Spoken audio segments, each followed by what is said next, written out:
Nicholas Tartaglione, the former New York police officer who shared a cell with Jeffrey Epstein at the time of sex trafficker's suicide, has been found guilty of murdering 4 men and burying them in a mass grave. In the trial that recently concluded in White Plains, New York, jurors determined that Tartaglione was responsible for the murders of Martin Luna, Urbano Santiago, Miguel Luna, and Hector Gutierrez.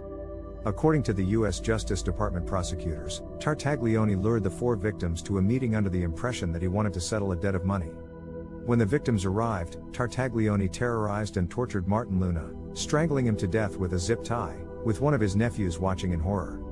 The former police officer then took the remaining victims, forced them to their knees, and shot them in the back of their heads.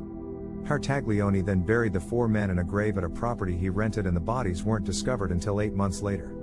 In a statement, U.S. Attorney Damian Williams described Tartaglione's heinous acts as a broader betrayal, referencing that he was a former police officer who had once sworn to protect the community. The U.S. Justice Department had lined up 3 associates of Tartaglione to testify against him at his trial. However, a 4th associate, also an ex-police officer, killed himself. The defense team for Tartaglione released a statement claiming they were deeply disappointed with the verdict and that Tartaglione won't stop fighting until he gains his freedom, suggesting their intent to file an appeal for a higher court to reverse the guilty verdict against him. It is unclear what the final sentence for Tartaglione will be, but he is facing life imprisonment for his crimes. This verdict sends a strong warning to all that no matter who you are or what you do, no one is above the law and justice will always be served.